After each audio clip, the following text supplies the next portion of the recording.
Heredé un conglomerado valorado en 200 millones de euros. Mi marido me llevó de viaje. Durante una inmersión, un joven muchacho se me acercó de repente y me dijo: «Tu botella de oxígeno está envenenada, huye». Gracias a él, sobreviví, y mi regreso supuso la ruina total para la familia de mi esposo.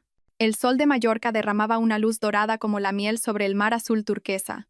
Apoyé mi cabeza en el hombro de Javier, el hombre con el que había compartido los 5 años más dulces de mi vida. El lujoso yate se mecía suavemente, como una nana susurrada por el océano. Hacía apenas un mes mi padre, el hombre más grande de mi vida y presidente del Grupo Ibérico, había fallecido repentinamente de un infarto. El dolor de la pérdida casi me destruye, pero Javier estuvo ahí, siendo mi hombro y mi pilar. Se encargó de todo, desde el funeral de mi padre hasta ayudarme a asumir la presidencia. Un puesto que me quedaba enorme. Dijo que necesitaba un viaje para recuperar el ánimo. Y Mallorca, el lugar donde celebramos nuestro amor, era la mejor opción.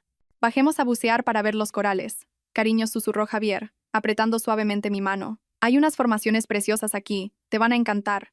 Sonreí y asentí. Bajo esas aguas cristalinas, el mundo parecía más silencioso, más pacífico. Quizás todas las preocupaciones y la carga de ser una nueva presidenta con poco más de 30 años se desvanecerían temporalmente. Nos pusimos los trajes de neopreno y comprobamos el equipo. Javier me colocó la botella de oxígeno con cuidado. Su mirada rebosaba una tierna preocupación. «Ten mucho cuidado, mi querida presidenta». Me reí, sintiendo un calor reconfortante. Saltamos juntos a las frescas aguas. El mundo submarino era mágico. Bancos de peces de colores revoloteaban alrededor de los corales como en un jardín de cuento de hadas. Nadé de la mano de Javier, explorando la belleza del océano. La paz comenzó a calar en mi alma. Estábamos en una zona bastante profunda, donde enormes corales cerebros se apilaban formando pequeñas cuevas. Javier me hizo una señal, apuntando hacia un pez payaso que se asomaba juguetón desde una anémona. Sonreí y levanté mi cámara acuática para capturar el momento. Justo entonces, desde detrás de una gran formación de coral, apareció de repente una pequeña figura. Era un niño de unos 10 u 11 años. Sus rasgos eran claramente germano-españoles, con unos penetrantes ojos azules, pero el pelo negro azabache. Llevaba un equipo de buceo, aunque mucho más viejo que el nuestro. Nadó rápidamente hacia mí con una mirada de urgencia. Javier estaba un poco más adelante y no pareció darse cuenta. El niño se acercó a mí. Me sentí un poco sorprendida y recelosa. Levantó una pequeña pizarra con una frase escrita: «Tu botella de oxígeno está envenenada. Huye». Todo mi cuerpo se paralizó. Las palabras en la pizarra fueron como una descarga eléctrica helada recorriendo mi espalda. ¿Veneno en mi botella? Miré al niño.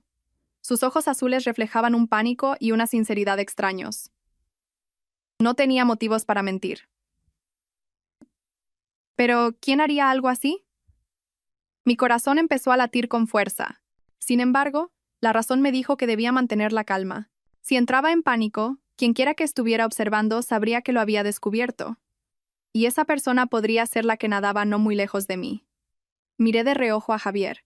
Seguía absorto con los peces. Su espalda, como siempre, parecía fuerte y fiable. No podía ser él. Respiré hondo, intentando regular mi pulso. El niño me miró, asintió rápidamente y se retiró, desapareciendo tras los corales. Tenía que salir de allí de inmediato. Me llevé la mano al cuello, haciendo la señal de que tenía problemas con el equipo. Luego, le di un golpecito en el hombro a Javier. Se giró y, al ver mi señal, sus ojos mostraron preocupación.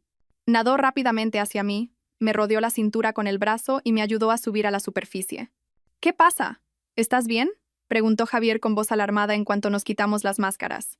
«No sé», fingí jadear con la voz temblorosa. De repente me cuesta respirar, siento un dolor agudo en el pecho. Creo que el equipo tiene un problema. Dios mío, volvamos al barco ahora mismo. Javier no dudó ni un segundo. Me ayudó a nadar de vuelta al yate, anclado cerca. Al llegar a la cubierta, me dejé caer, fingiendo toser violentamente. Javier, presa del pánico, me quitó la botella de oxígeno de la espalda. «Lo siento mucho», dijo con una mirada de compasión. «Debería haberlo revisado mejor. ¿Cómo te encuentras?» «Estoy mejor», dije, forzando una sonrisa débil. «Seguramente ha sido un pequeño fallo. Descansaré un rato dentro y se me pasará». Me ayudó a entrar en el camarote. Me senté en el sofá mientras él iba a por un vaso de agua tibia. Seguí su figura con la mirada y luego miré por la ventana. Mi botella de oxígeno seguía en la cubierta. La advertencia de aquel niño misterioso resonaba en mis oídos. Una sensación de inquietud helada comenzó a apoderarse de mi corazón, eclipsando la deslumbrante belleza del mar y el cielo de Mallorca. En cuanto Javier salió del camarote para hacer una llamada, saqué mi segundo teléfono, el teléfono seguro que mi padre me había dado hacía tiempo, indicándome que solo lo usara en la más extrema urgencia. Marqué el número de Manuel, el jefe de seguridad del grupo, un hombre de lealtad absoluta a mi familia. Mi padre solía decir que, si algo pasaba, la única persona en la que confiaba plenamente, aparte de mí, era Manuel. Dígame, señorita Isabel. La voz de Manuel al otro lado era firme y tranquilizadora. Manuel, intenté que mi voz sonara lo más calmada posible. Necesito que me ayudes con algo extremadamente urgente y secreto. ¿Dónde estás? Estoy en Madrid, pero si usted lo ordena, puedo estar en cualquier lugar en cuestión de horas. Perfecto. Ven a Mallorca inmediatamente. Estoy en el yate Ibérico 09, anclado en una cala apartada. Te enviaré la ubicación. Trae a tu equipo de más confianza y a un experto en química. Hay una botella de oxígeno en la cubierta. Necesito que la analices de inmediato. Que nadie se entere. Especialmente mi marido. Manuel no hizo preguntas. Solo respondió con un breve y claro: entendido, señorita. Estaré allí lo antes posible. Colgué, borré el historial de llamadas y guardé el teléfono justo antes de que Javier entrara sonriendo. Acabo de hablar con el médico. Dice que puede que hayas sufrido un pequeño shock por la inmersión, que con descanso te recuperarás. Esta tarde no iremos a ningún sitio. Nos quedaremos en el yate. Asentí, fingiendo cansancio y quedándome dormida. Pero en mi cabeza, miles de preguntas daban vueltas. Si lo que el niño dijo era cierto, si la botella realmente contenía veneno, ¿quién era el culpable? ¿Y cómo lo sabía ese niño? ¿Quién era él? 3 horas después, mientras fingía dormir, mi teléfono secreto vibró. Un mensaje de Manuel. Hemos llegado. Procediendo. Manténgase a salvo, señorita. Respiré aliviada. Con Manuel aquí, me sentía un poco más segura. Poco después, Javier dijo que tenía una reunión online urgente con unos socios, que necesitaba tranquilidad y se encerraría en su despacho del yate. Era mi oportunidad. Me deslicé hasta la cubierta de popa, donde Manuel me había citado. Iba vestido de paisano, como un turista cualquiera, esperando con otro hombre. Señorita Isabel. Manuel inclinó la cabeza. Este es el profesor Ramos, nuestro experto. Hemos hecho un análisis preliminar. Tal como dijo, en la botella hay una pequeña cantidad de un compuesto extraño, incoloro e inodoro. Este compuesto, al ser inhalado en dosis bajas, no causa la muerte inmediata, sino que destruye lentamente el sistema nervioso, provocando síntomas de debilitamiento similares a una enfermedad natural. Si hubiera buceado más profundo y durante más tiempo, probablemente. Manuel no terminó la frase, pero yo entendí. Mi corazón se encogió como si alguien lo estuviera estrujando. Era verdad. Alguien quería matarme de forma lenta y silenciosa. ¿Y el niño? Pregunté con la voz quebrada. ¿Habéis encontrado al niño que me avisó? Lo hemos encontrado. Se llama Leo. Es un niño germano-español. No está muy bien, parece aterrorizado. Lo hemos llevado a un lugar seguro en la isla. Dice que quiere verla en persona. Inmediatamente subimos a una lancha rápida y dejamos el yate. Manuel había preparado una villa discreta en un resort aislado. Leo estaba acurrucado en un sofá, temblando. Al verme entrar, sus ojos azules se abrieron de par en par, mezclando miedo y una chispa de esperanza. Me senté a su lado y le pregunté suavemente en español. Hola, Leo. Soy Isabel. Gracias por salvarme. ¿Puedes contarme qué ha pasado? Leo me miró un buen rato antes de empezar a hablar en voz baja. Su acento era extraño, pero lo entendí perfectamente. Su padre era un profesor de química germano-español, un genio en toxicología. Hacía mes y medio, un empresario español adinerado lo contactó en Berlín para encargarle una neurotoxina extremadamente potente e indetectable a cambio de una suma muy elevada. Su padre, que necesitaba fondos para una investigación, aceptó venderla, pero tras la entrega, se sintió inquieto. Hizo una copia de seguridad de todos los datos, la fórmula, las transacciones y la información del comprador. Unas semanas después, su familia fue atacada en su casa de Berlín por un grupo de desconocidos. Sus padres y su hermana pequeña fueron asesinados. Leo logró escapar escondiéndose en un compartimento secreto. Antes de morir, su padre solo tuvo tiempo de gritarle que fuera a España, buscara a la mujer de la foto de la transacción y le entregara un pendrive. Los asesinos incendiaron la casa para borrar pruebas, pero Leo consiguió llevarse el pendrive. Había llegado a Mallorca, me reconoció por las fotos de los periódicos y me había estado siguiendo durante días, esperando la oportunidad de advertirme. ¿Qué aspecto tenía ese empresario?, pregunté, con el corazón en un puño. Leo levantó sus ojos llenos de lágrimas y me miró. Iba con otro hombre, pero el que pagó y habló más. Se parecía mucho al hombre que estaba contigo esta mañana. El niño, temblando, sacó un pequeño pendrive de su bolsillo y me lo entregó. Mi padre dijo que toda la verdad está aquí. Por favor, venga a mi familia. Apreté el pendrive helado en mi mano. Mi mundo entero se vino abajo. El hombre que estaba conmigo esta mañana. Javier. Mi marido. No podía ser. Regresé a la villa segura con Manuel. Leo fue llevado a descansar a una habitación separada, con gente de Manuel vigilando fuera. El niño estaba agotado tras semanas de terror. Yo, en cambio, no podía descansar. El pendrive en mi mano pesaba 1 tonelada. Necesitamos al mejor informático, le dije a Manuel, con la voz seca. Ya lo tengo preparado, respondió. Me llevó a otra habitación donde un joven estaba sentado frente a un moderno equipo informático. Este es Alex, el mejor hacker de sombrero blanco que conozco. Asentí, saludé a Alex y le entregué el pendrive. Descífralo, cueste lo que cueste. Al conectar el USB, tal como esperaba, estaba protegido por múltiples capas de encriptación complejas. El sudor perlaba la frente de Alex mientras probaba un método tras otro. El tiempo pasaba con una lentitud agónica. Yo me senté a su lado, con las manos entrelazadas, sin apartar la vista de la pantalla. Cada línea de código que aparecía era como una cuchillada en mi corazón. Ansiaba saber la verdad, pero al mismo tiempo temía enfrentarme a ella. Después de casi 2 horas, Alex soltó un pequeño grito ahogado. Ya está. La última capa de protección ha caído. El padre de este chico era un genio. Creó su propio algoritmo de encriptación. En la pantalla, empezaron a aparecer carpetas. Alex abrió una llamada Proyecto Cobra. Dentro había una serie de archivos científicos, fórmulas químicas complejas que no entendía. Pero había un informe resumen escrito en español. Lo leí por encima. Describía en detalle una neurotoxina con el nombre en clave N27. Este veneno, al entrar en el cuerpo, no causaba síntomas inmediatos. Se acumulaba gradualmente en los tejidos grasos y luego se liberaba lentamente, atacando el sistema nervioso central, provocando falsos infartos, derrames cerebrales o un debilitamiento general sin dejar rastro en las pruebas forenses habituales. Sentí que el corazón se me paraba. El informe de la autopsia de mi padre concluyó que murió de un infarto agudo de miocardio. Alex abrió otra carpeta llamada Transacción. Dentro había archivos sobre el trato. Un contrato de compraventa del N27 por 5 millones de euros. El vendedor era la compañía química del padre de Leo. El comprador, una empresa fantasma con sede en Singapur. Pero en la última página, la firma del representante del comprador era una que nunca podría olvidar. La firma de Javier. Junto a ella, el sello de su empresa privada, la que siempre decía que estaba en pérdidas. La fecha del contrato era de 1 semana antes de la muerte de mi padre. Se me hizo un nudo en la garganta. Todo a mi alrededor empezó a volverse borroso. Pero aún había más. Una última carpeta llamada Audio. Alex me miró con duda. Ábrela, ordené, con una voz que apenas reconocía como la mía. Alex pulsó play. Sonó una grabación de audio. No una, sino 2 voces. Una era la voz grave y cálida de Javier, dolorosamente familiar. La otra, aguda y maliciosa, era la de Carlos, mi primo, el que siempre me había envidiado porque mi padre no le dejó el grupo a él.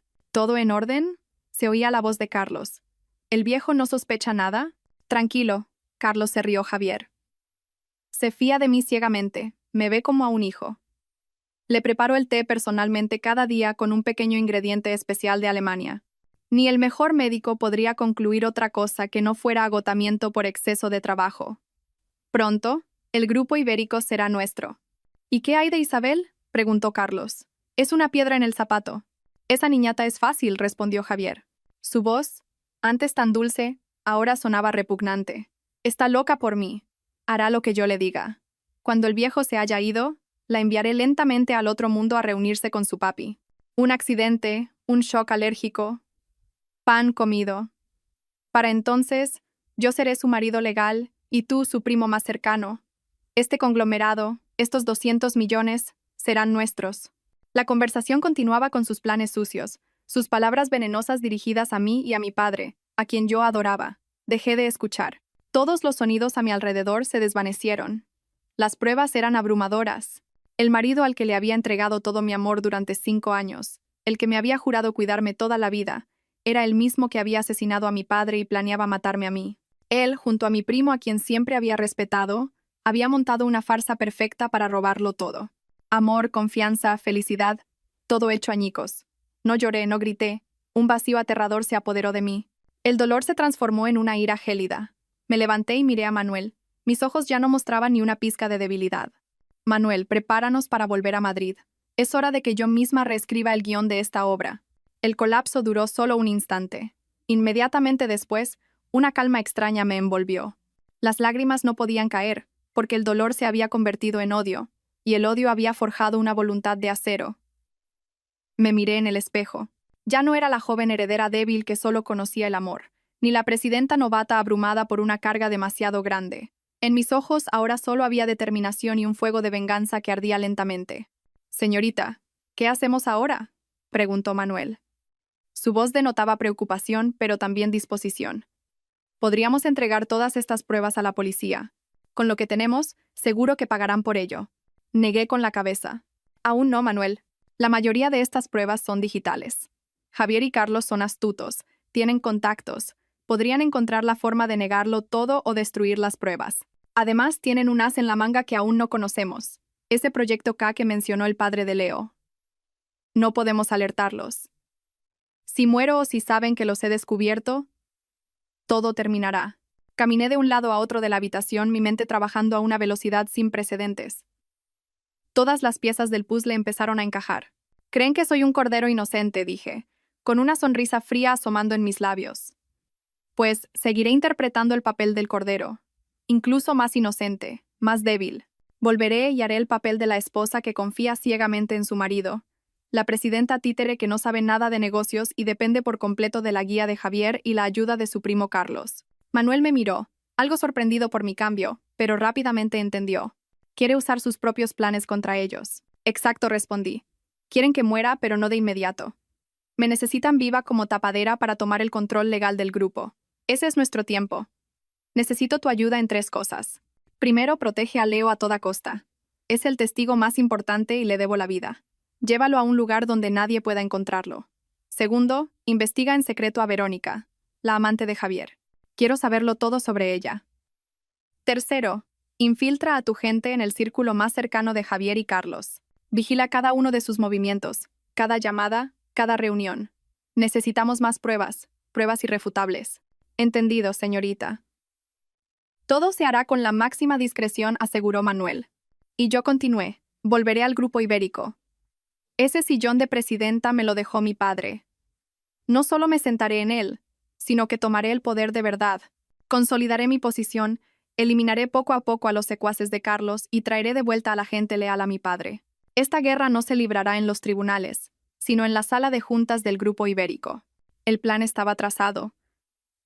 Ya no tenía miedo. Ahora, cada día junto a Javier sería una actuación. Cada palabra de amor que le dijera sería una maldición. Cada sonrisa mía ocultaría un puñal esperando el momento de atacar. El vuelo de Mallorca a Madrid pareció interminable. Me senté junto a Javier, apoyando la cabeza en su hombro como solía hacer. Me rodeó con su brazo, susurrando dulces palabras de consuelo. «Cuando lleguemos a casa, descansa mucho, cariño. Deja que Carlos y yo nos encarguemos de todo en la empresa». Levanté la vista hacia él forzando las lágrimas. «Gracias, amor. Sin ti no sé qué haría». Javier sonrió satisfecho. Una sonrisa que antes me parecía la más cálida del mundo, pero que ahora solo me provocaba una náusea profunda por su falsedad. No sabía que el cordero que abrazaba estaba listo para convertirse en lobo. La casa acababa de empezar. El primer día de vuelta en el grupo ibérico, elegí deliberadamente un vestido blanco, elegante y sencillo, y un maquillaje ligero para dar una apariencia frágil, necesitada de protección. Javier me acompañó hasta la puerta del despacho presidencial. «Tú quédate aquí y descansa. Yo presidiré las reuniones de hoy. Si necesitas algo, llámame». Asentí dócilmente, mirándole marchar con ojos llenos de confianza. Pero en cuanto la puerta se cerró, la sonrisa desapareció de mi rostro. Pulsé el botón del interfono. «Señorita García, convoque a todos los jefes de departamento a la sala de juntas principal en 15 minutos. Yo presidiré la reunión». La secretaria se sorprendió un poco, pero obedeció de inmediato. 15 minutos después, entré en la sala de juntas. Todos los directores estaban presentes. Javier y Carlos también estaban allí, sus rostros no podían ocultar su asombro. Buenos días a todos, dije. Mi voz aún sonaba débil, pero mis ojos miraban fijamente a cada persona. Gracias por venir. Sé que el fallecimiento de mi padre es una gran pérdida, y que todavía soy muy inexperta en este puesto. Sin embargo, el Grupo Ibérico fue la obra de su vida. No puedo permitir que se hunda. A partir de hoy, dirigiré personalmente todas las operaciones del conglomerado. Vi a Carlos esbozar una sonrisa burlona, mientras Javier fruncía el ceño. Isabel, intervino Javier con tono preocupado. Acabas de volver de viaje, tu salud no está recuperada. Deja que Carlos y yo nos ocupemos. No tienes que esforzarte tanto. Gracias, Javier, me giré para mirarlo, sonriendo dulcemente. Pero precisamente porque quiero que mi padre descanse en paz, debo ser más fuerte. Confío en que con tu ayuda, la de Carlos y la de todos los aquí presentes, lo conseguiré. Sin darles oportunidad de interrumpir, continué. Lo primero, quiero restituir en sus puestos a quienes fueron la mano derecha de mi padre. Señor Morales, le invito a volver como director financiero. Señor Ortega, el Departamento de Estrategia necesita su experiencia. Espero que todos me ayuden a llevar esta carga. El señor Morales y el señor Ortega, dos directores veteranos que Carlos había forzado a una jubilación anticipada tras la muerte de mi padre. Me miraron atónitos, con gratitud y emoción en sus ojos. Los aliados de Carlos en la sala empezaron a murmurar. Era mi primer golpe. Lo segundo, continué, mi voz volviéndose más seria. He oído rumores sobre la falta de transparencia en algunos proyectos del Departamento de Desarrollo, del que Carlos es responsable. Carlos, como encargado, supongo que entiendes a qué me refiero. El rostro de Carlos cambió de color. Ese departamento era su feudo personal, desde donde desviaba fondos de la empresa. Para garantizar la integridad del grupo, he decidido contratar a una firma de auditoría independiente de prestigio internacional para que audite todas las operaciones del Departamento de Desarrollo de los últimos 3 años. Durante la auditoría, Carlos quedará temporalmente suspendido de su cargo de vicepresidente para garantizar la objetividad. Yo supervisaré directamente su trabajo. La sala de juntas estalló. Nadie podía creer que una mujer aparentemente frágil como yo pudiera tomar decisiones tan audaces. Carlos se levantó de un salto, con la cara roja de ira. Isabel, ¿qué demonios estás haciendo? ¿Sabes lo que dices? ¿Con qué derecho me suspendes? Con el derecho que me otorga ser la presidenta del Consejo de Administración, respondí, con voz gélida, sin rastro de afecto familiar. Y lo hago por el bien del Grupo Ibérico. Carlos, si estás limpio, no tienes nada que temer de una auditoría, ¿verdad? Carlos se quedó sin palabras. Miró a Javier en busca de ayuda, pero Javier también estaba estupefacto. Seguramente no esperaba que su gatita sacara las garras, pero delante de toda la directiva no podía defender a Carlos de forma tan descarada. Solo pudo levantarse y decir con torpeza: creo que la decisión de Isabel es un poco precipitada, pero quizás sea necesaria para aclarar las cosas. Carlos, tómate un descanso. Carlos salió furioso de la sala. Sabía que la guerra por el poder había comenzado oficialmente. Había ganado el primer asalto, pero también sabía que, a partir de ese momento, ya no me subestimarían. Las conspiraciones contra mí se volverían, sin duda, mucho más peligrosas y crueles. Esa noche, Javier volvió a casa con una expresión muy diferente. Ya no había ternura, sino un escrutinio frío. Se sentó frente a mí en la cena, en un silencio inusual. Yo mantuve mi papel de inocente, sirviéndole comida como si nada. Hoy me has sorprendido, dijo finalmente, haciendo girar su copa de vino. No pensaba que pudiera ser tan decidida. Yo tampoco quería, respondí, con un toque de tristeza, pero pienso en mi padre, en su legado. No puedo dejar que gente mala dañe el grupo. Aunque Carlos sea mi primo, los negocios son los negocios. ¿He hecho bien, verdad, cariño?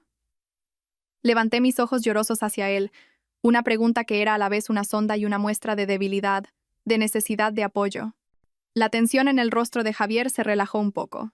Quizás volvió a creer que mis acciones de hoy no eran más que un arrebato de una joven que intentaba demostrar su valía tras la muerte de su padre. Y no un plan meticulosamente calculado. Has hecho lo correcto, dijo, su voz suavizándose. Es que me preocupo por ti. Los negocios son complicados, no te cargues con tanto. Déjamelo a mí, yo me encargaré de todo. Asentí sumisamente, pero por dentro sonreía con desdén. Tal como esperaba, aún no se había dado cuenta de que la presa había empezado a tender una trampa al cazador. Pocos días después llegó un informe de Manuel. Había investigado la identidad de la amante de Javier. Al leer el nombre en el expediente, me quedé helada. Verónica Ruiz, una antigua compañera de la universidad. Verónica había estudiado farmacia. Era inteligente y ambiciosa. En aquel entonces había mostrado interés por Javier, pero él no le correspondió. ¿Quién iba a decir que, después de tantos años, estarían liados? Y lo que era peor, ahora trabajaba para una multinacional farmacéutica especializada en la investigación de compuestos químicos. Sus conocimientos eran la pieza que faltaba en el rompecabezas, explicando cómo Javier pudo usar el veneno de forma tan sofisticada. Manuel también había conseguido instalar un micrófono diminuto en el teléfono que Javier usaba para sus comunicaciones privadas. No tuve que esperar mucho para conseguir lo que necesitaba. Esa noche, yo estaba en la biblioteca, fingiendo leer documentos, mientras Javier hablaba por teléfono en el balcón. A través de un pequeño auricular Bluetooth, escuché claramente la voz aguda de Verónica. ¿Has visto a tu mujercita hoy? ¡Qué aires se da!, atreviéndose a suspender a Carlos. Ya no es la niña ingenua que creías. No te preocupes, la voz de Javier sonó grave y llena de desprecio. Se le pasará la rabieta. Unas cuantas palabras bonitas y volverá a comerme de la mano. Pero tienes razón. Tenemos que acelerar el plan. Si sigue en el poder mucho tiempo, las cosas se pueden complicar. ¿Y cuál es el plan?, preguntó Verónica. ¿El método antiguo otra vez? Llevará demasiado tiempo. No respondió Javier. El método antiguo es muy lento. Estoy pensando en un accidente, o quizás un shock anafiláctico severo. Tú eres farmacéutica. Sabes más de esto que yo. Busca algo que pueda causar una reacción violenta combinado con el antihistamínico que suele tomar para su alergia. Tiene que parecer un accidente, sin dejar rastro. Mi corazón se heló. No solo querían matarme, sino que querían hacerlo de forma más cruel y rápida, usando mi propia alergia al polen para crear una muerte de apariencia natural. De acuerdo, rió Verónica. Eso no es difícil. El próximo fin de semana, el Grupo Ibérico tiene un viaje de negocios a la Costa Brava para inspeccionar el nuevo proyecto de resort, ¿no? Un lugar con montañas y mar es perfecto para que ocurra un pequeño accidente. Buena idea. Queda decidido.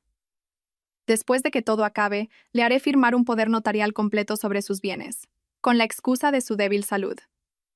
Y todo será nuestro. La llamada terminó. Me quedé inmóvil en la oscuridad, apretando los puños. La Costa Brava. Una trampa mortal me esperaba allí. Pero ellos no sabían que yo también necesitaba una trampa para darle la vuelta a la partida.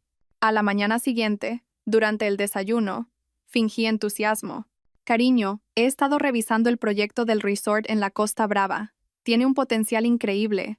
Creo que también deberíamos invertir en energías renovables allí. He preparado un plan preliminar.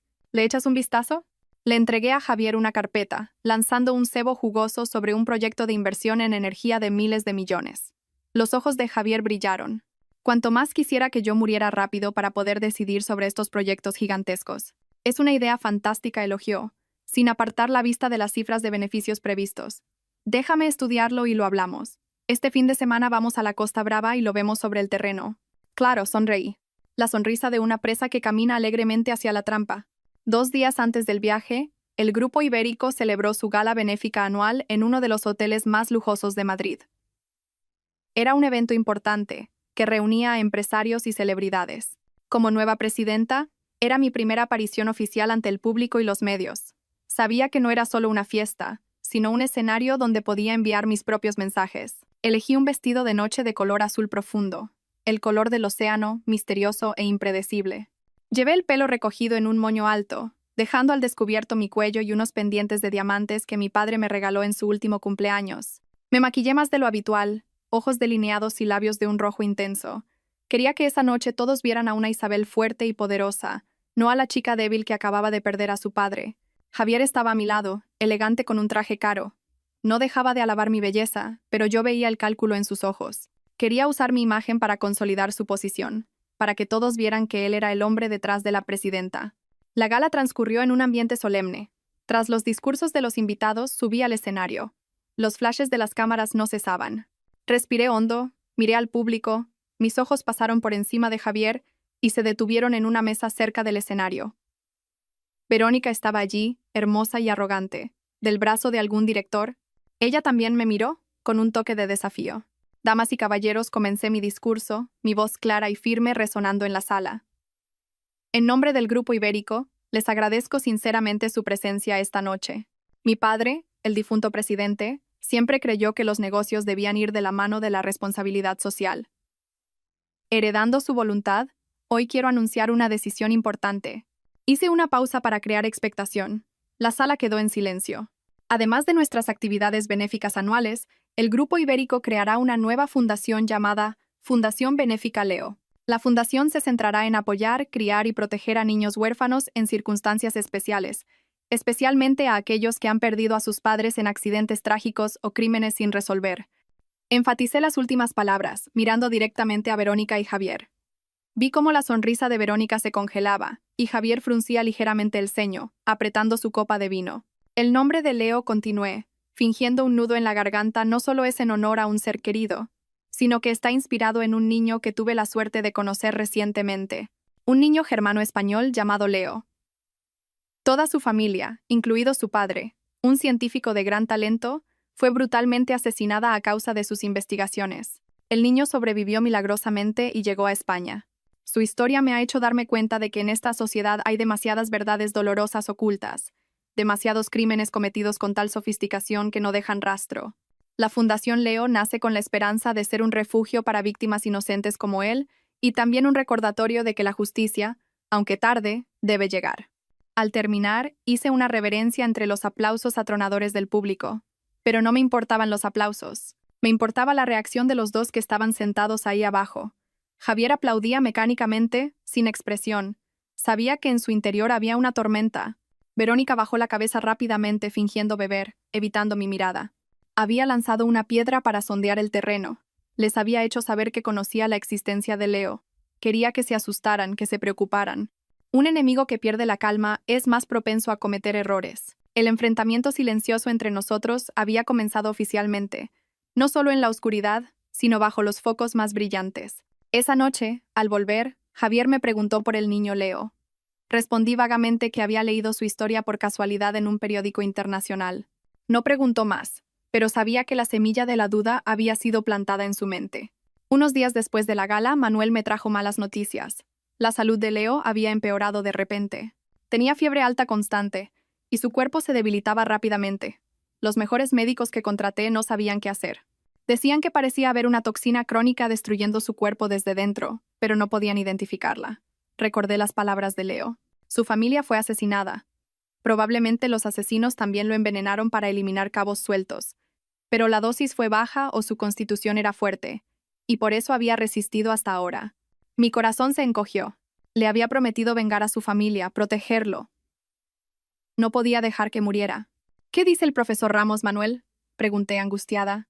Dice que para crear un antídoto necesitamos la fórmula original de la toxina en 27. Los documentos del pendrive son solo un resumen, no son lo suficientemente detallados. Toda la investigación original de su padre probablemente fue destruida o está escondida en un lugar muy secreto. La fórmula original. Tenía que encontrarla. Pero, ¿dónde? La casa de la familia de Leo en Berlín había sido reducida a cenizas. Mientras estaba perdida en mis pensamientos, recordé un detalle que Leo había mencionado. Antes de morir, su padre habló de una carpeta azul. Allí guardaba sus documentos más importantes. Una carpeta física, no en un ordenador. Pero, ¿dónde estaba? Al mismo tiempo, el equipo de Manuel que vigilaba a Javier informó de algo extraño. Últimamente, Javier entraba con frecuencia en el despacho privado de mi padre en casa, una habitación a la que yo apenas había vuelto desde su muerte para no enfrentarme al dolor. ¿Qué hacía él allí? Esa noche, esperé a que Javier estuviera profundamente dormido y me deslicé en el despacho de mi padre. La habitación estaba tal como él la dejó. Encendí la pequeña lámpara de escritorio. Empecé a buscar. No sabía qué buscaba, solo una vaga intuición me guiaba. Revisé cada cajón, cada estante. De repente, mi mano tocó un grueso libro de cuero titulado Historia de la química alemana. Mi padre apreciaba mucho ese libro, pero estaba colocado de forma ligeramente distinta a los demás. Curiosa. Lo saqué.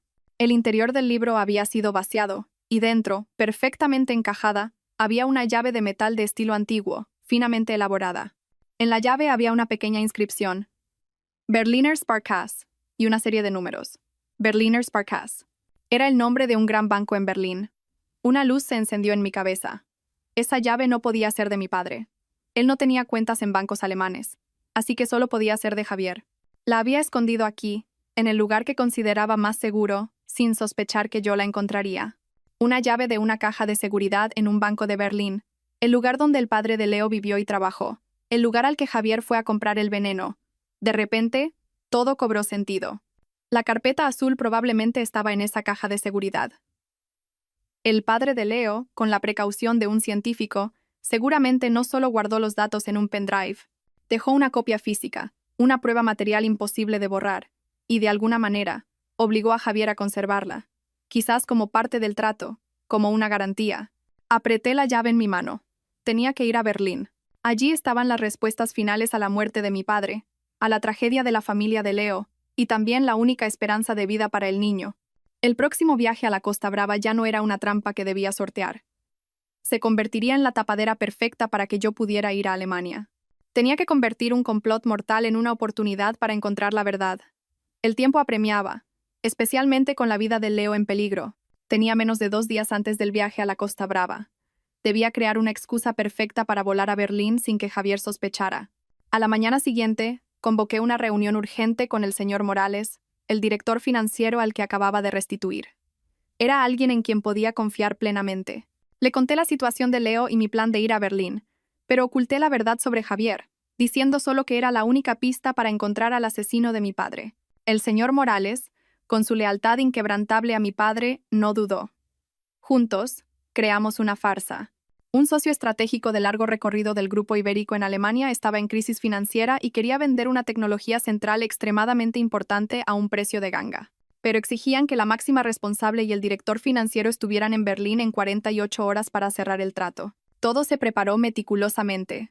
Correos electrónicos, contratos falsos, e incluso una videollamada con un director alemán organizado por el equipo de Manuel. Esa noche, le di la buena noticia a Javier. Fingí estar emocionada y estresada. Cariño, es la oportunidad del siglo para el grupo. Si conseguimos esta tecnología, dejaremos atrás a toda la competencia. Pero es muy urgente. El señor Morales y yo tenemos que volar esta misma noche. Javier se quedó perplejo, frunciendo el ceño. El viaje a la Costa Brava estaba planeado, la trampa tendida, y de repente la presa quería volar al otro lado del continente. ¿Tan urgente es?, preguntó, escéptico. ¿No puedes enviar a otra persona? Acabas de recuperarte. No me gusta que viajes tan lejos. No puedo, amor. Piden explícitamente a la presidenta. Es mi oportunidad para demostrar mi valía ante el consejo. Quédate tú aquí y ocúpate de todo. Aplazamos lo de la Costa Brava unos días. En cuanto vuelva, vamos. Te prometo que volveré lo antes posible. Utilicé un tono caprichoso y ambicioso, propio de una joven presidenta deseosa de afirmarse. La codicia en los ojos de Javier finalmente venció a la sospecha. Un gran negocio traería enormes beneficios, y después de mi muerte todo sería suyo. Aceptó a regañadientes. El señor Morales y yo tomamos el vuelo nocturno a Berlín. Durante las más de 10 horas de vuelo, no pude pegar ojo. Estaba ansiosa por Leo y tensa por lo que estaba a punto de enfrentar. Berlín nos recibió con una mañana fría. Sin perder un segundo, fuimos directamente al banco Berliner Sparkasse. Tras completar los complejos procedimientos de verificación, un empleado del banco nos guió a la bóveda de seguridad. El sonido metálico de la cerradura resonó en el silencio. La pesada puerta de la caja de seguridad se abrió. Dentro, solo había un objeto, una carpeta de cuero azul. Mi corazón latía con fuerza. Volvimos a la habitación privada que habíamos reservado. Con manos temblorosas, abrí la carpeta. Dentro había documentos perfectamente ordenados. La primera página era la fórmula química detallada y completa de la toxina NEM27, junto con el procedimiento para crear el antídoto. La esperanza de vida de Leo estaba ahí. Inmediatamente, fotografié cada página y se las envié a Manuel con instrucciones de entregárselas al profesor Ramos. Luego estaba el contrato original de compraventa de la toxina. Las firmas de Javier y Carlos aparecían nítidamente en el papel, irrefutables. Al lado, el diario del padre de Leo. Había documentado toda la transacción y sus sospechas sobre las verdaderas intenciones de los compradores. Escribió: dicen que es para investigación agrícola, pero sus ojos revelan una crueldad inmensa. Siento que acabo de darle un arma al diablo. Pero lo más aterrador estaba en el último dossier, marcado con la letra K. Era la abreviatura de Proyecto K. No era solo un plan para apoderarse del Grupo Ibérico. Era un proyecto de investigación y experimentación ilegal de un nuevo fármaco en humanos. Bajo la dirección de mi padre, El Grupo Ibérico tenía una filial farmacéutica.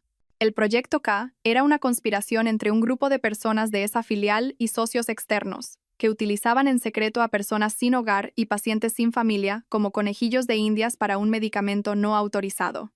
Y entonces vi un nombre familiar en la lista de líderes del proyecto, un nombre que me destrozó por segunda vez. Don Ricardo, el director de la filial farmacéutica, el mejor amigo de mi padre, el hombre a quien yo siempre había llamado con respeto padrino. Una nota manuscrita del padre de Leo, metida en los documentos. Lo explicaba todo. El hombre llamado Javier mencionó que su jefe estaba en problemas.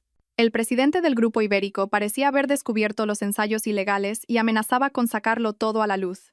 Necesitaban silenciarlo para siempre. Así que mi padre no murió solo por la codicia de Javier y Carlos, murió por su integridad. Había descubierto el crimen atroz de su mejor amigo y fue asesinado para proteger ese secreto. La conspiración era mucho más grande y oscura de lo que había imaginado. Me quedé sentada en silencio. Las lágrimas corrían por mis mejillas. Lloré por mi padre, por la cruda verdad. El señor Morales se sentó a mi lado y me puso una mano en el hombro en silencio. Sabía que compartía mi dolor y mi indignación. Mi lucha ya no era solo por vengar a mi padre, sino por limpiar su legado. Tras un solo día en Berlín, regresamos a España. En el vuelo de vuelta, recuperé la compostura. Cuanto más terrible era la verdad, más fuerte se volvía mi voluntad de venganza. Ya no era solo una persona buscando justicia para su familia. Llevaba sobre mis hombros la responsabilidad por las víctimas anónimas del Proyecto K. Nada más aterrizar, recibí un mensaje de Manuel. Ya saben que has estado en Berlín. Un agente de seguridad del aeropuerto, del equipo de Carlos, ha informado de tu itinerario de vuelo. Apreté el teléfono. Así que mi farsa del contrato en Alemania no los había engañado del todo. Su sospecha ahora se habría convertido en alarma. Ya no dudarían. El viaje a la Costa Brava ya no era una trampa de reserva, sino una ejecución obligatoria. ¿Qué están haciendo?, respondí. Javier y Verónica ya están en la Costa Brava. Carlos voló hacia allí esta mañana. Están preparando todo en la zona de los acantilados, informó Manuel. Tal como esperaba, se estaban reuniendo para el golpe final. Bien, respondí. Nuestros planes siguen en pie. Prepara a la gente. Vuelo a la Costa Brava ahora mismo. El señor Morales me miró preocupado. Señorita, es demasiado peligroso. Ya lo saben. Ir ahora es meterse en la boca del lobo. Precisamente porque lo saben. Tengo que ir, señor Morales, dije con determinación. Creen que me tienen acorralada. No se imaginan que su trampa es también el escenario de mi obra. Esta vez no solo quiero sobrevivir, quiero que paguen el precio en el mismo lugar que han preparado para enterrarme. Llamé a Javier. Su voz al otro lado sonaba falsamente efusiva. ¿Ya has vuelto, cariño? Estaba tan preocupado. ¿Cómo fue el trabajo en Alemania? Genial, amor, respondí alegremente. Ya te contaré. Acabo de aterrizar. Voy a volar a la Costa Brava para estar contigo. Te echo tanto de menos. ¡Qué bien! Te estamos esperando aquí.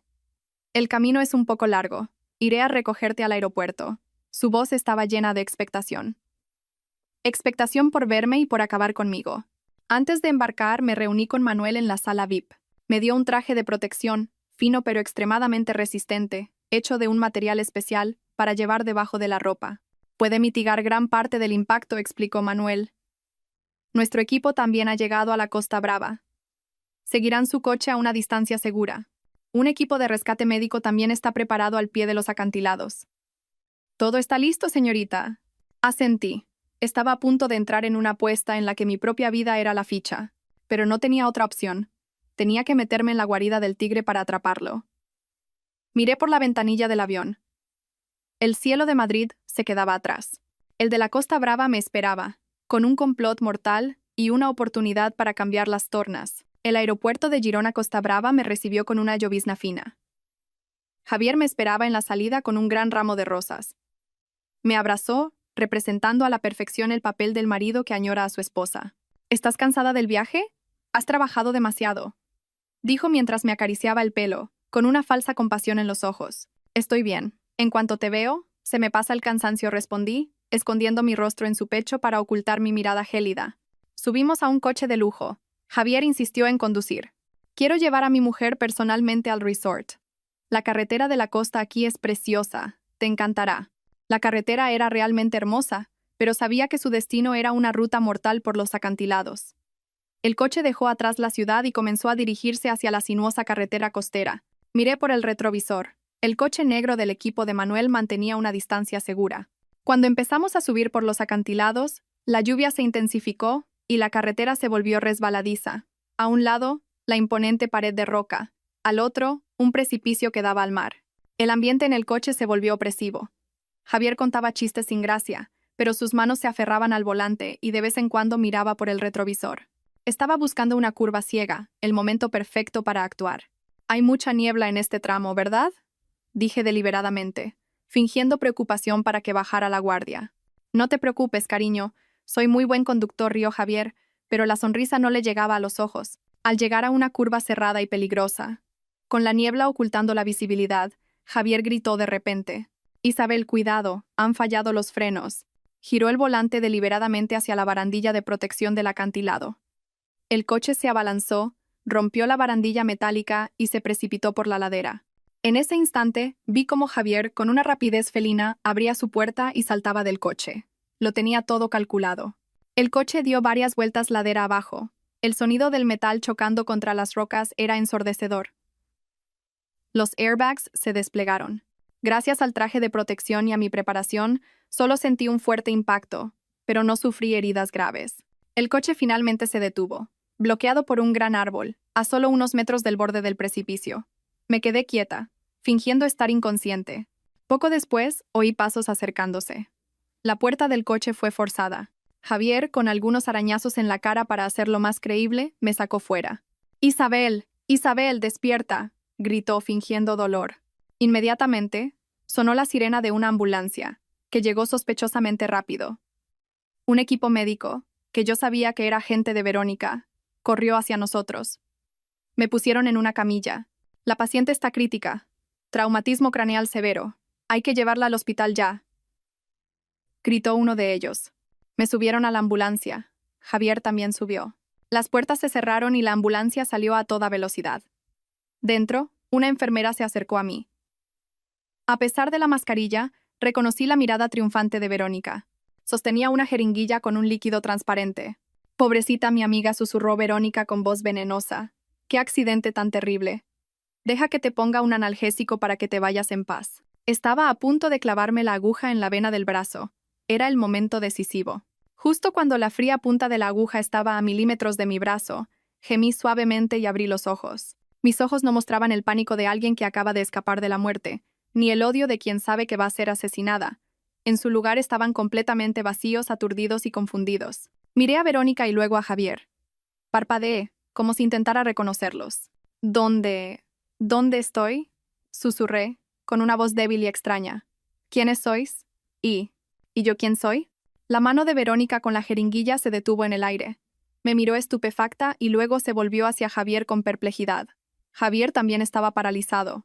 No esperaba que me despertara en ese preciso momento, y mucho menos mi reacción. «Isabel, ¿no me reconoces?». «Soy Javier, tu marido».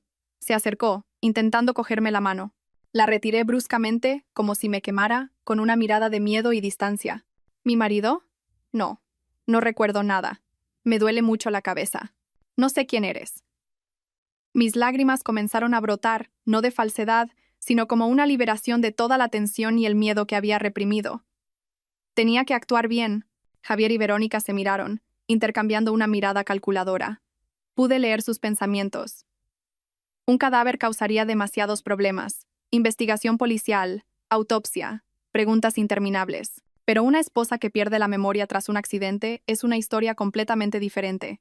Una persona amnésica ya no es una amenaza. Al contrario, se convierte en la marioneta perfecta, fácil de controlar, dispuesta a firmar cualquier papel que le pongan delante. Una fortuna de 200 millones de euros sería suya de forma legal y mucho más limpia. Verónica guardó la jeringuilla en silencio. «Probablemente el golpe le ha afectado al cerebro», le dijo a Javier con tono de experta. «Es un caso de amnesia postraumática. Hay que llevarla al hospital para tenerla en observación». Su plan de asesinato se había pospuesto. Habían picado el anzuelo. Me llevaron a un hospital privado de lujo, donde sabía que todos los médicos y enfermeras habían sido sobornados. Me diagnosticaron un traumatismo cráneoencefálico que me había causado amnesia temporal. Permanecí en la cama, interpretando el papel de una paciente débil, asustada y completamente desorientada. Javier estaba a mi lado constantemente, haciendo de marido devoto, contándome pacientemente nuestros recuerdos, mostrándome fotos de la boda. Cada palabra suya me revolvía el estómago, pero yo solo podía mostrar una escucha ingenua. Esa noche, cuando Javier y Verónica pensaban que dormía, los oí susurrar fuera de la habitación. «Parece que la suerte está de nuestro lado», dijo Verónica, satisfecha. «Ahora todo es más fácil. Déjala aquí unos días para que se estabilice y luego le das los papeles del poder notarial para que los firme. Una amnésica no sabrá lo que firma». «Vigilémosla unos días más», respondió Javier. «Hay que asegurarse de que la amnesia es real y no una farsa. Últimamente me resulta impredecible». Cerré los ojos, con el corazón acelerado. Aún sospechaban. Mi actuación solo acababa de empezar. Había ganado tiempo. Había hecho que bajaran la guardia. Ahora tenía que aprovechar este tiempo precioso para reunir las últimas pruebas y preparar el golpe final. Los días siguientes en el hospital pasaron lentamente. Vivía el papel de una extraña en mi propia vida. Cada mañana, interpretaba la escena de pánico al ver a Javier. Él, con la paciencia de un depredador, me traía historias y objetos para ayudarme a recordar. Me enseñaba álbumes de boda. Me hablaba de nuestra luna de miel en París. Cada palabra suya era un puñal. Pero yo solo mostraba confusión y una curiosidad infantil. Carlos también vino de Madrid a visitarme. Me miraba con escrutinio, haciéndome preguntas detalladas sobre el pasado. ¿Recuerdas el viejo olivo en casa de la abuela? De pequeños siempre nos subíamos. Yo solo negaba con la cabeza, con la mirada perdida. No me acuerdo. Una mezcla de decepción y satisfacción apareció en su rostro. Para reforzar su confianza, empecé a firmar papeles sin importancia que Javier me daba. Pequeños contratos, documentos administrativos de la empresa. Fingía preguntar ingenuamente: ¿y esto qué es?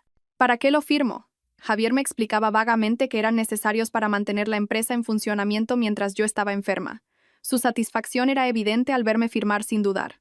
Su cautela hacia mí disminuía día a día. Empezaron a hablar abiertamente de transferir pequeños activos y fondos de inversión a mi nombre a los suyos, creyendo que yo no entendía nada.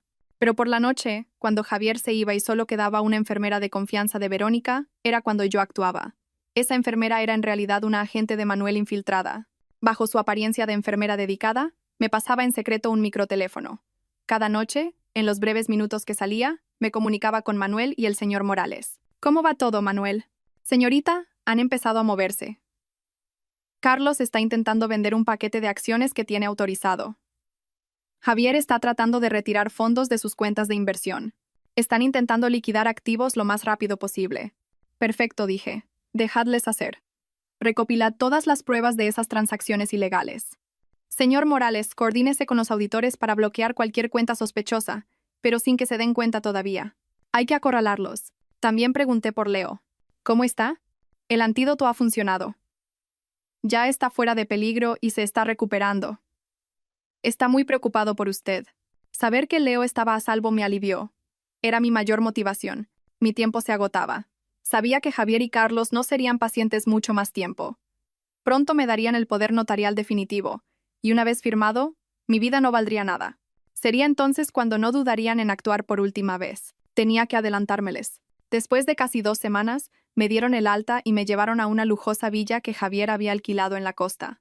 Dijo que el aire marino me ayudaría a recuperarme, pero yo sabía que era una jaula de oro donde podían controlarme mejor. Una mañana, Manuel me envió un mensaje cifrado.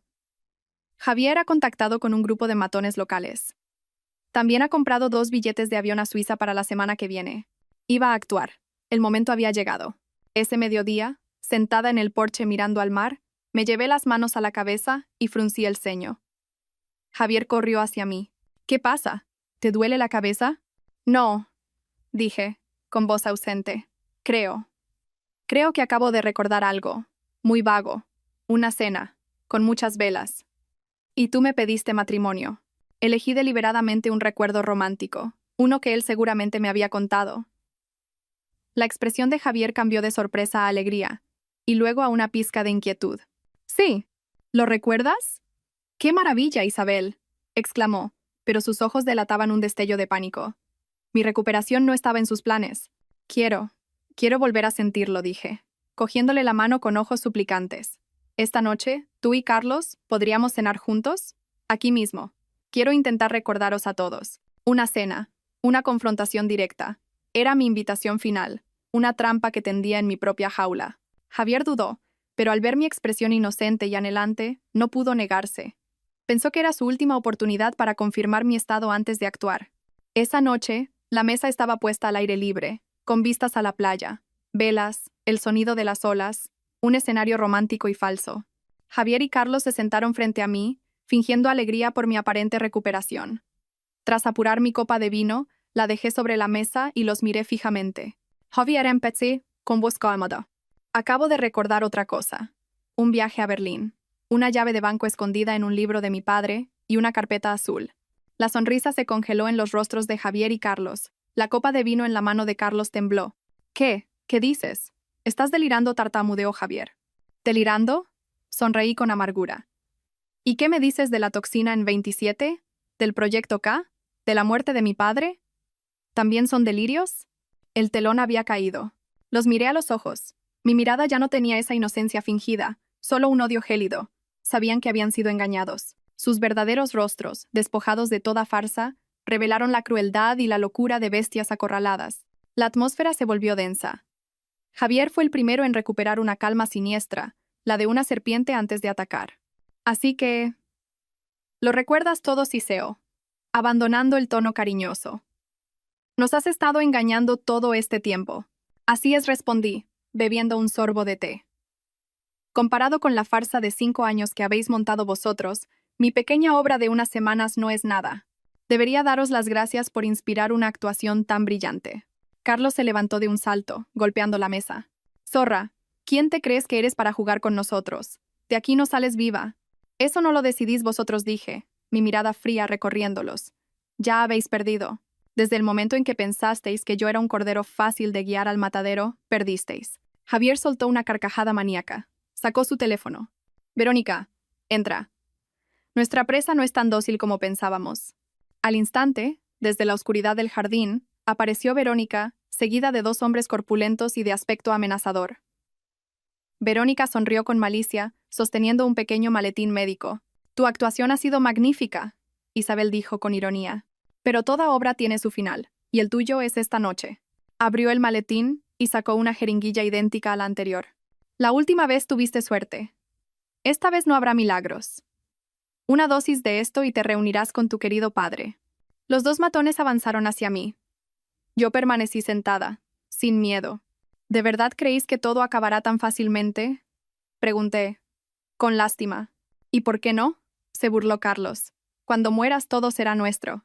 La policía concluirá que te suicidaste por la depresión post-accidente. Justo en ese momento, un estruendo sacudió la noche. La cancela de hierro de la villa fue derribada. Los potentes faros de varios coches de policía iluminaron el jardín como si fuera de día.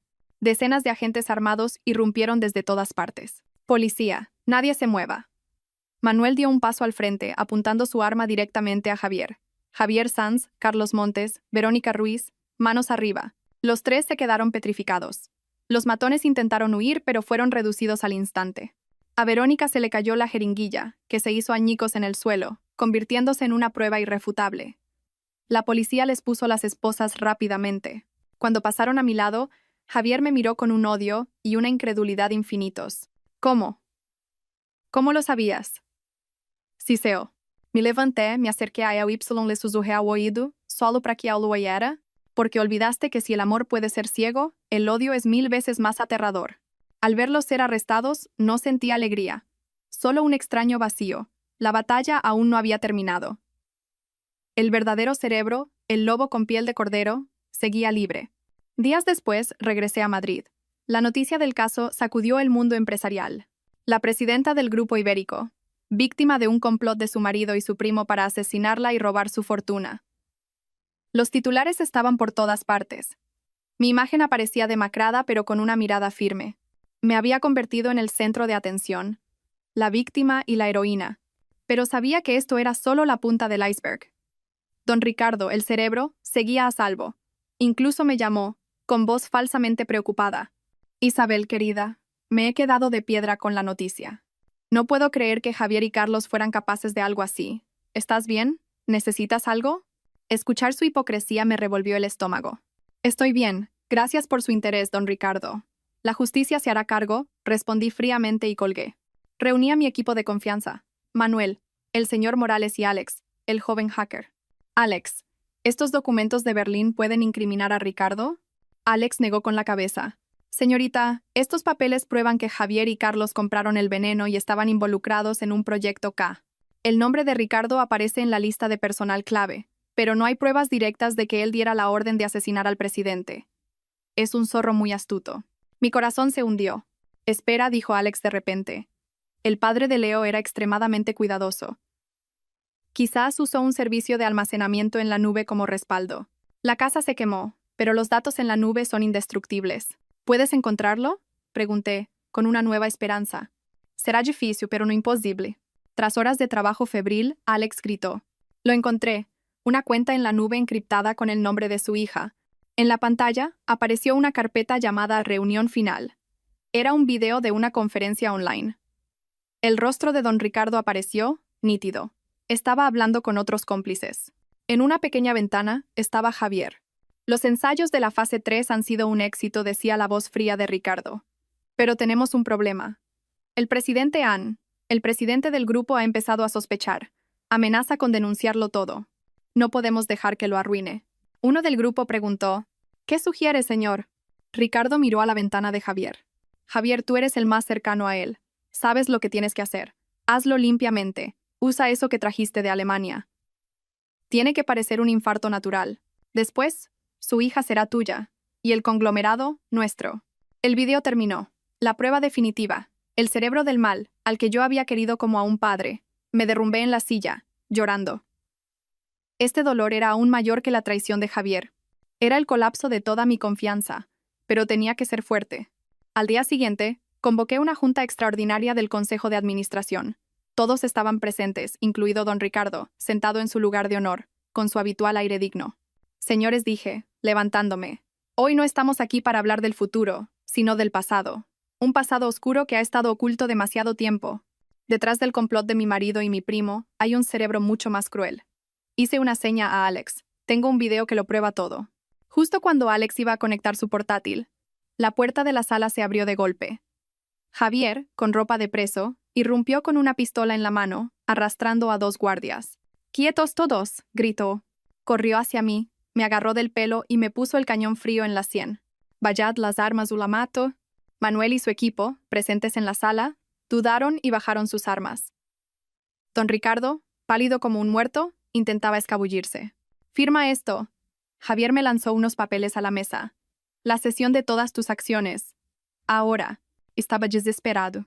«¡Detente!». Una voz joven pero firme sonó desde la puerta. Era Leo, de pie, junto a un escuadrón de fuerzas especiales que ya habían rodeado el edificio. La previsión de Manuel había funcionado.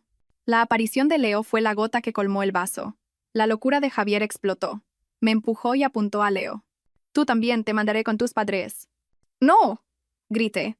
Un disparo resonó, pero no fue Leo quien cayó.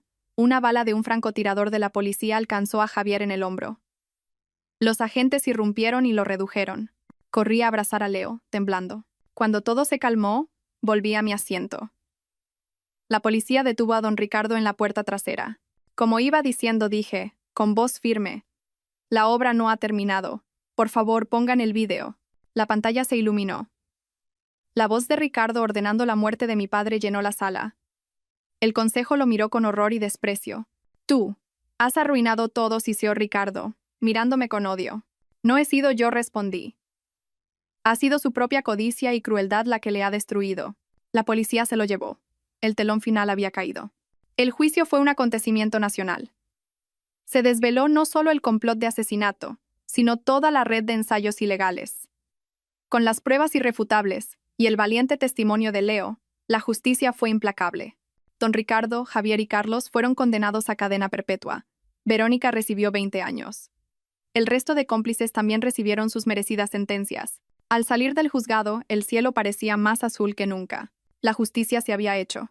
Mi padre y la familia de Leo podían, por fin, descansar en paz. Un año después, el Grupo Ibérico era una empresa nueva. Llevé a cabo una reestructuración total, despidiendo a todos los implicados y promoviendo a la gente íntegra y leal a mi padre. Adopté legalmente a Leo. Ahora era mi hijo. Nos mudamos a una casa en las afueras con un jardín donde él podía plantar las flores que le gustaban a su hermana. La filial farmacéutica fue completamente reformada bajo una nueva visión: negocios con integridad y desarrollo con humanidad. La Fundación Benéfica Leo ayudaba a cientos de niños. También creé un nuevo fondo con el nombre de mi padre, dedicado a luchar contra el crimen corporativo. Aquella tarde paseaba con Leo por la playa. El atardecer teñía el cielo de naranja. «Mamá, mira, un arco iris», gritó, señalando el horizonte. Sonreí y abracé a Mejio. Mi vida había pasado por la peor de las tormentas, pero después de la lluvia siempre sale el sol. La tormenta se había llevado el odio y las mentiras. Ante mí, solo había un nuevo amanecer. Un futuro lleno de esperanza para los dos.